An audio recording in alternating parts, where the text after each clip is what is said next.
I have a camera today to work on. This is one of my favorites. No, seriously, it's one of my favorites. Sony HDR-FX1. I have one. This is not mine. This is actually a client's.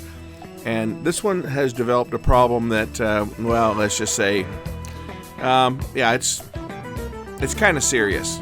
It's kind of serious because of the parts availability problem. But we're going to take a look at it and see if I can make an improvement to it and see what the problem is. Let's check it out. This time I have a Sony HDR-FX1 3CCD HDV camera. I have one of these. This is not my camera. This is one that's in for service. Even brought a battery with it. No, I didn't need that. But we'll turn it on and see what it does.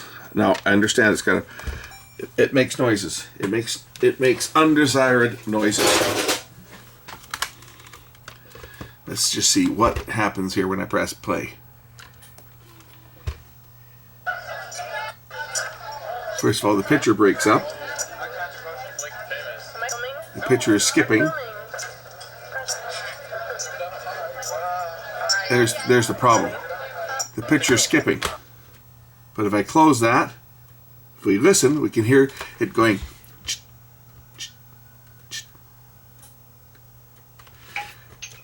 Definitely not a good sound.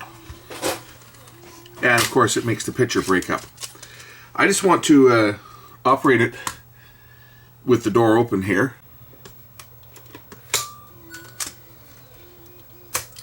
So let's try it with the cassette compartment open.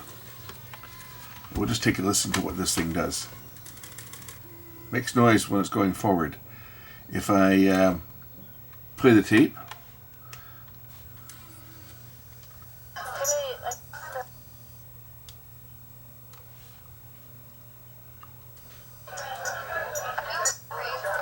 I'm trying to turn the volume down here. And the buttons aren't doing what they're supposed to. The volume button is turning down the LCD brightness.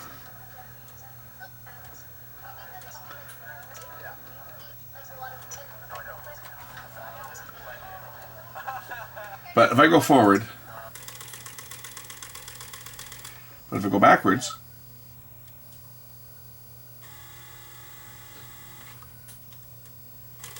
this is one of those new sewing machines that's disguised as a video camera. Haha. It doesn't sound good. In play, you hear it. Almost sounds like maybe a broken gear or something. You know, but it's only affecting it in the forward direction. Could be the take-up hub. I guess the only way to find out will be to open this unit up. So I got to remove a whole bunch of stuff to get into it. I got to remove the top, and yeah, they're lots of fun. It's been a while since I've only ever opened one of these, and that was mine.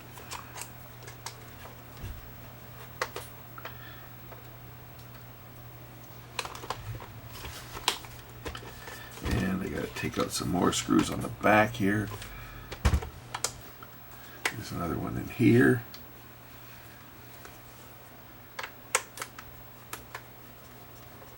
Now this was a very expensive camera when it was new. It was like $6,000, something like that. But it was the first. This was a prosumer. There was a professional version of this camera as well, but this was the prosumer version. And get that out of the way.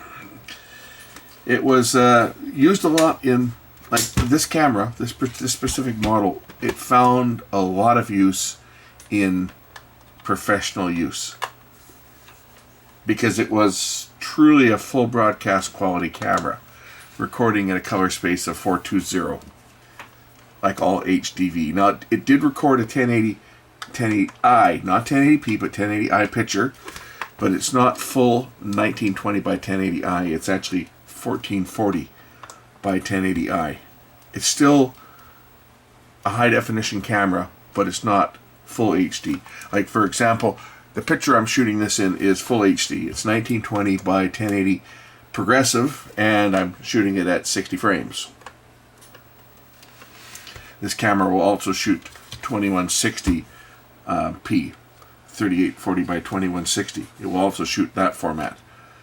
I'm not shooting in that format today, and the only reason why I'm not is because of the amount of rendering time it takes to render out the videos when I'm done. I'm trying to remember what comes out next on this. I think this comes out there. That comes out there.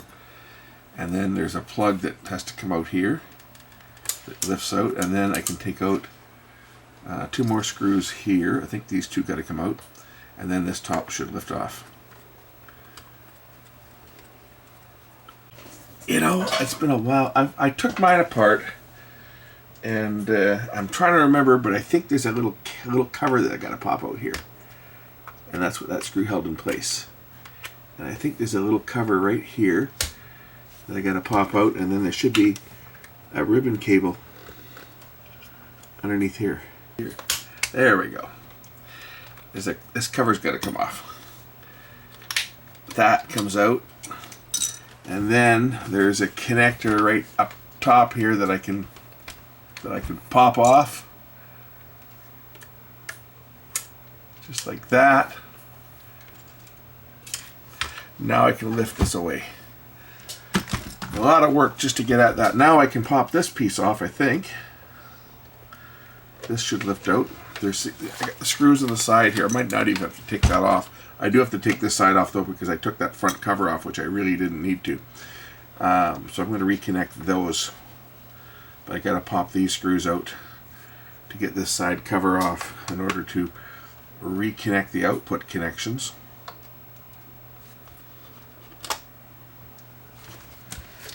Now this side should lift. Oh, one more screw here. This should lift off. I got to get those connections underneath there. This resulted from taking out the arrow mark screws and the connector disconnected. So I had to pull the side off to reconnect that and put those screws in. Those did not need to come out on this one. Hey, they were arrow mark screws, right? I took out the arrow mark screws, but I did not need to take these ones out. You got to take out this screw here, and then this other side should lift off so that I can get at the transport. So remove that screw, open this up, and this side I think will lift off now. There we go. And I can undo this connector down here.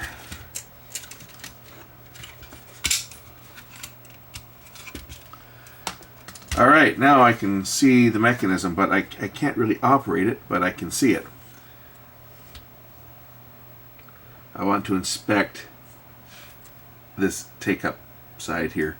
This is where I think it's sticking. Somewhere in here, or maybe the pendulum. I can turn this, see if it feels like it's sticking. It doesn't feel like it's sticking here. Is there a grain of sand or something in the teeth? That's what I'm going to look at real close. See if there's a grain of sand or something in one of these teeth, or there's a tooth that's broken.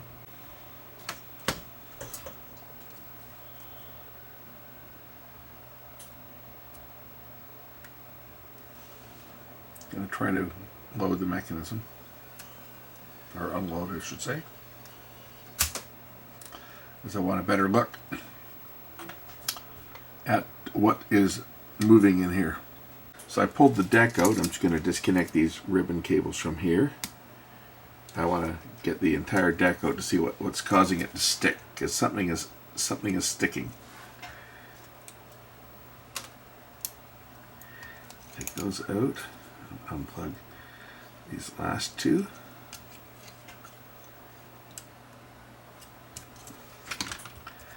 Okay, now I got the deck itself out. I can rotate things and see what's causing the problem. Hopefully we'll see what's causing the problem.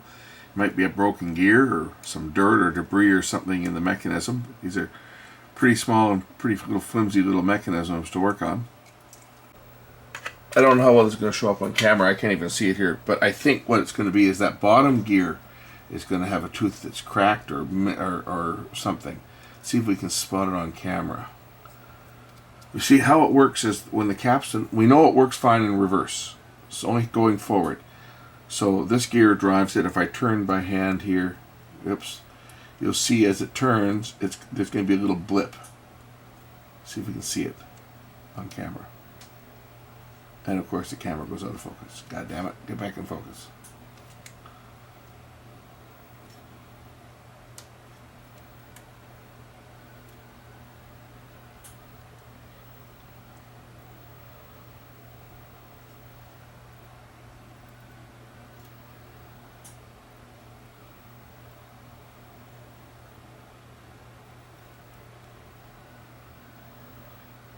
I think it's going to be the take-up hub is cracked. I bet that's what it's going to be. I can probably pop this one off without taking this mechanism down too much further. I should be able to lift this off here, and we can give that a closer inspection. I bet it's going to be a cracked gear. The bottom part of this gear, I bet it's going to be what's cracked. Very carefully, I was able to raise this. Let's just lift it off.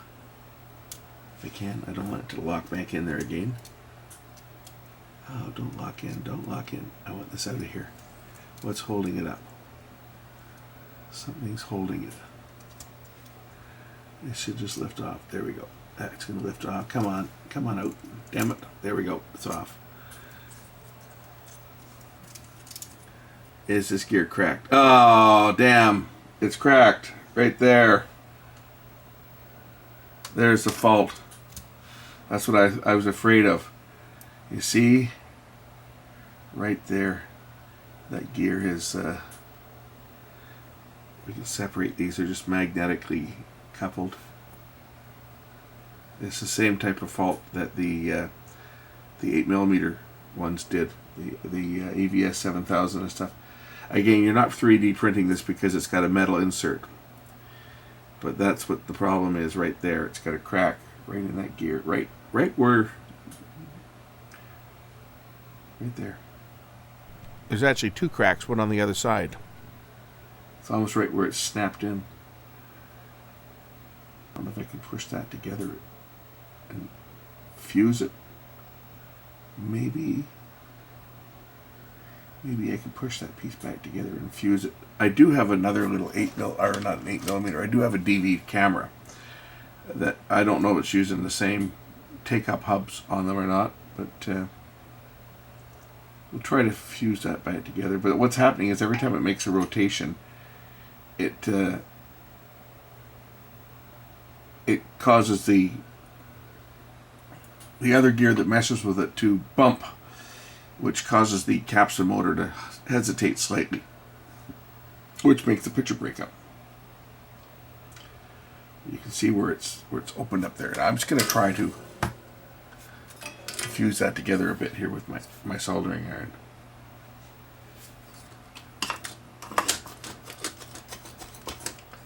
Probably should have a finer tip than this, but burn my fingers while I'm at it. It's right there.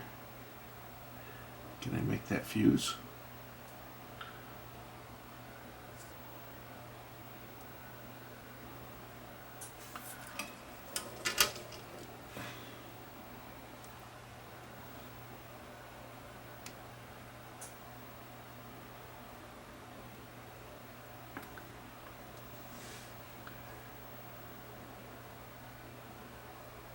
This is what's used for tension regulation, right?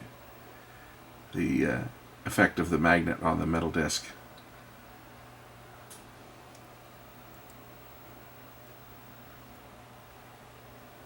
There's another crack on the other side over here. See, there's a second crack right there. I did this one over on this side, but there's another one over here on this side. And good luck trying to find a part like this.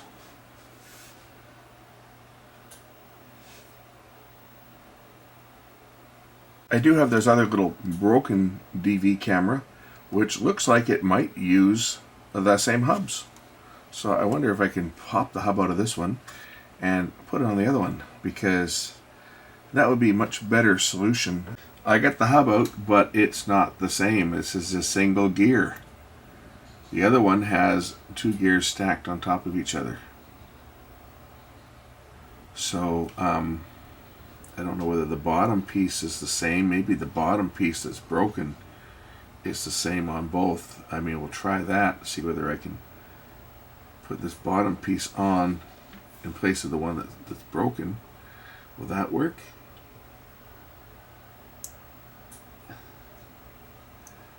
Maybe.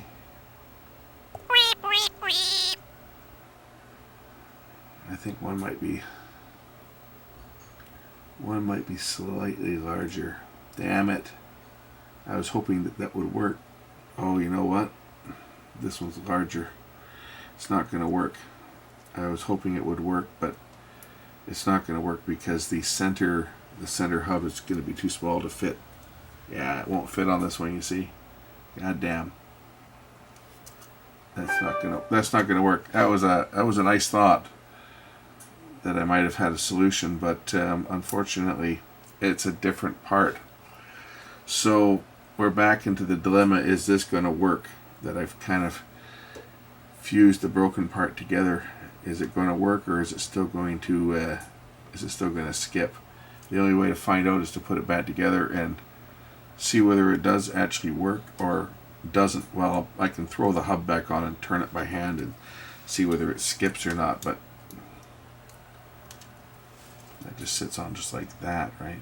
It's too bad that the hub from the other one wouldn't fit. I mean, that would have been great if it would, but it's not going to fit. So about all I can do on this is just throw this one back together and let the fellow that owns it know that this is where we're at.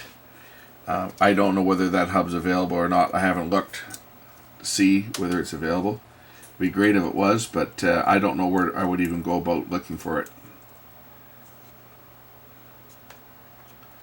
Anyway, I'll let the fellow that owns the camera know that this is what we're up against. We're up against a part that's failed, and this is what's happening with all of these old cameras and devices which use plastic parts.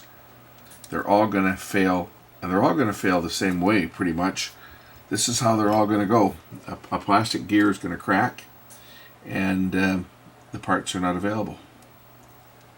I mean, this thing is 20, well, I guess this is close to 20 years old, this one now. But this is what we're going to find happening with all of this stuff. Bear in mind, when these were produced and sold, they had a life expectancy of 5 years. I'm sure mine will be the same, or will get that way at some point. All these mini DV and 8mm transports are all going to, at some point, not operate at all because of a broken plastic part. When I say 5 years, that was basically the life cycle of camcorders. I can just hear people saying, well, why didn't they use metal? Well, they didn't. Cost was probably one of the reasons why they didn't use metal, but metal chassis have their own problems too. When you get an aluminum, like an aluminum movable pin on a steel post, for example, you get a chemical reaction that takes place between the aluminum and the steel, and they seize up. So even those are not, that's not the answer. Is it more reliable? Don't know. Couldn't tell you. I guess the metal parts don't break, but that when they fuse together, they might as well be broken because they're not going to work. Just going to push these back in here, and then we'll put this back together. When I turn the mechanism by hand, the take-up spool does turn, and it's not sticking like it was, but I can't see it being fixed. I'll just start plugging things back in here, and we'll see. We'll put it back together and see whether it works.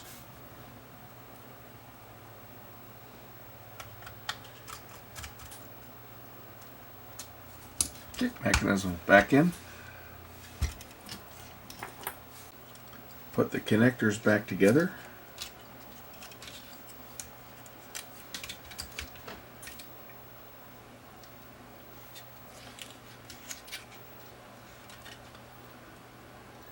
I can't test this until I get all the connectors plugged in, so I don't know what's going to happen. I don't think it's going to do anything. I don't think we've made any improvement over what we had before, but what we had before wasn't working, and I don't think it's going to be any better, but we'll find out. Throw a couple screws in here to hold the handle in place. These were larger screws, if I'm not mistaken. I get it back together far enough to power it up, and I'm getting a message telling me it's got moisture condensation detected, which is not a good thing because now it's ejected. I can't get the mechanism to close back down, and without closing down the mechanism, I can't open it up to see why it's detecting moisture. It could be one of the edge connectors was not seated down completely. This has now become a real nightmare, this one, because without getting this thing to close, there's no way to get the side cover off of it again. This just became a nightmare. So I lowered the mechanism down by just removing the little hatch on the bottom here to access there's a couple of little contacts inside here that you can apply 3 volts to, and it will operate the loading motor. That's the two ones closest to the edge are the ones that go to the loading motor. So I was able to wind the mechanism back down so that I can pop the chassis out again and make sure that everything's seated properly. It immediately says moisture condensation, turn off for 1 hour. Obviously the detector is not, like the moisture detector is not working. So I pull the mechanism out again just to make sure that these connectors are properly seated, because that's the only thing I can think of is that one of these wasn't fully seated and the moisture detector inside here wasn't making a good connection. So I pull those back out and reseat them and clip them down. I think they're seated correctly. I don't even know where the moisture detector is. I think it's right here. It's right there. That's what the thing is right there. That black thing. That's the dew sensor.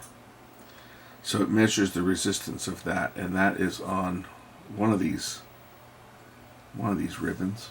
So you take this little cover off and you apply like 3 volts across these 2 terminals on the end here.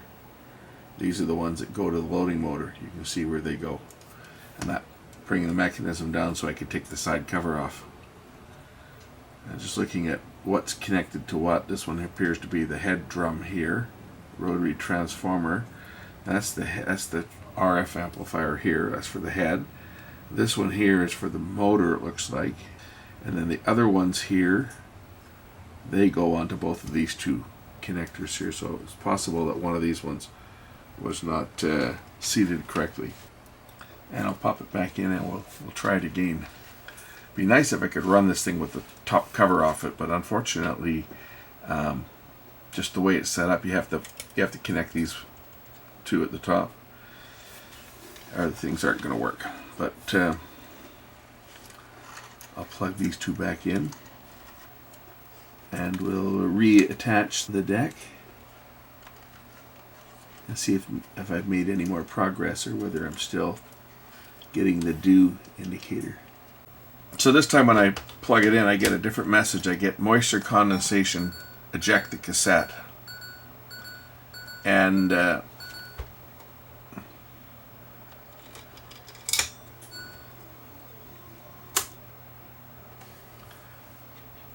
we'll see whether it will go back down. It says turn off for 1 hour. How does it know if I've left it off for an hour or not? I know there's a little battery in the bottom here that stores a charge. It's probably this little battery down here is what's holding it. A rechargeable battery down here that is used for the clock.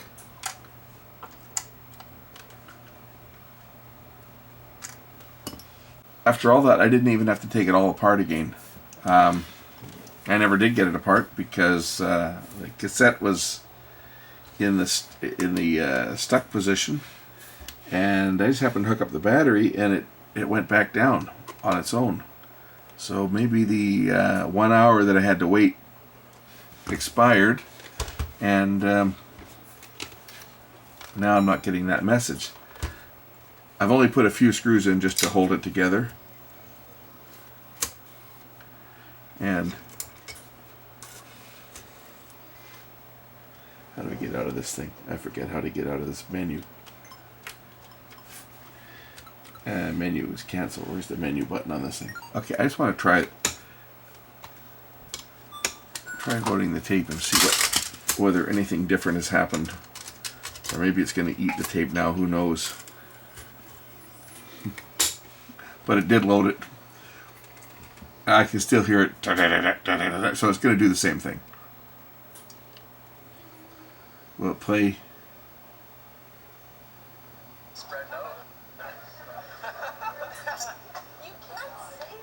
Yeah. Still going to do the same thing. It's catching every time it goes around, right? And actually it's playing better now, but it's still got that glitching, and it's going to glitch until that hub gets changed. I don't know where I'd ever find a hub for one of these things. I'm going to say it's not available, and then someone will tell me that it is. But anyway, we know what the problem with this is. It's back making the same racket as before.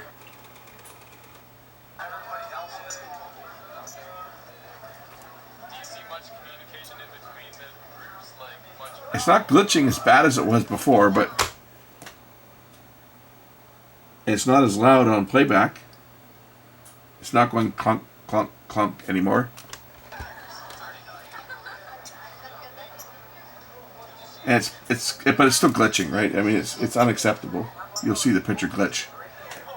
I'll see it glitch here. See.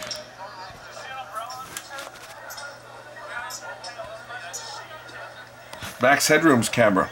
Anyway, I'm gonna end it right now on this one. Put this one back together. You got to get a hold of the guy that owns it and let him know where he stands, and chances of getting parts for it are, to say, pretty slim. But now you know what went wrong with it. These are a pain in the butt to take apart, but once you're into it, they're not too bad. But again, now we're looking at parts that are failing, plastic parts that are failing, and this is what we're up against with all this stuff. Wasn't this strange? So, after letting this thing play for about half an hour, the glitching has really settled down, big time. I mean, it's probably still there, but it's certainly not glitching like it was before. Now, it's possible that because I fused the gear back together, there may have been a little bit of a high spot that was catching, and just from running it, it's worked its way in. It's hard to say, but I was just letting it play here for a bit, and it's playing. Still making the clunk, clunk, clunk, clunk, clunk when you go into fast forward. You don't hear it at all on play like before. It still glitches once in a while. So that hub does need to be replaced, but it's certainly working a lot better than it was when it got it. So call it a sort of a success. It could certainly be used for playback. You might get the odd glitch, but as you can see, it's, for the most part, it's pretty good. You know, every so often there's a glitch. So, I mean, if you're dumping tapes and you're going to edit, you can certainly cut around that, right? Just rewind the tape back a bit and capture it and recapture. It's not perfect. It's not going to be perfect unless I can get a hub for it, but it's in a lot better condition than it was when I first started on this one. So, I'm going to call this a partial success. We know what the problem is. It's just no parts, or if they are, they're going to be difficult. But we'll research and see. If a part can be got for this, I'll certainly be going into it again to change it, because we know what the problem is. Anyway, thanks for watching. We'll catch you in the next one. Bye for now.